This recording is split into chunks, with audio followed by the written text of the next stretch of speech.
নমস্কার, রাধে রাধে, জয় শ্রীকৃষ্ণা। সবাই কেমন আছো? আশা করি ভালো আছো।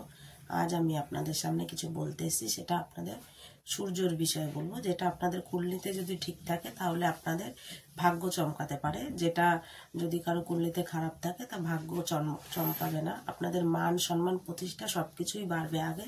তার যখন আপনাদের অফিসে যাচ্ছেন, আপনাদের বসের সাথে আপনাদের হয়তো ঝগড়া হয়ে যাচ্ছে, আপনার প্রমোশন হচ্ছে না, আপনি যেখানে যাচ্ছেন সব জায়গায় আপনার মানে সব কিছুতে বাধা পড়ছে, আপনার জীবনে অনেক সমস্যা আছে, আপনার মান সম্মান বাড়ছে না, আপনার বাড়ির লোক আপনাকে দাম দিচ্ছে না, আপনার বন্ধুরা দাম দিচ্ছে না, সবাই মজা করাচ্ছে, তোমার কোনো কোর্ট কাছারিতে কোনো যদি মানে থানা পুলিশের ব্যাপার থাকে সেটাও আপনার আটকে যাচ্ছে, তার জন্যে ছোট একটা রেমেডি করতে হবে।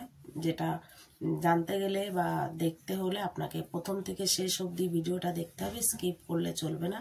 তার জন্য আপনাকে ছোট্ট রেমেডি আমি বলবো, যেটা আপনি প্রথমত সত্যনারায়ণের যে বইটা আছে সেটা বিষ্ণু সহস্র বলে যেটাকে, ওটা আপনি পাঠ করতে পারেন। তারপরে সূর্যকে রোজ সকালবেলা ঘুম থেকে উঠে 1 ঘটি জলের মধ্যে 6-7টা লঙ্কার বীজ নেবেন, 7টাই নেবেন, আর একটা লাল জবা দিয়ে পুজো দিতে পারেন, মানে জল দিতে পারেন, অর্পণ করতে পারেন। আবার গুড় দিয়েও জলে অর্পণ করতে পারেন। তারপরে আপনি আপনার কোর্ট কাছারি ঠিক রাখার জন্য যে কাজগুলো আপনার হতে হতে আটকে যাচ্ছে, যেটা আপনি চান যদি যে খুব তাড়াতাড়ি হয়, তার জন্য আপনি বাদরকে চানা আর ভাজা ছোলা আর হচ্ছে গিয়ে গুড় খাওয়াতে পারেন।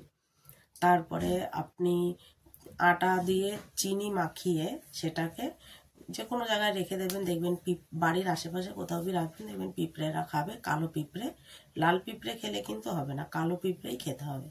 দেখবেন আপনার আস্তে আস্তে সব কিছু আপনার ঠিক হয়ে যাবে। তারপরে আপনি বাদরকে কলাও খাওয়াতে পারেন।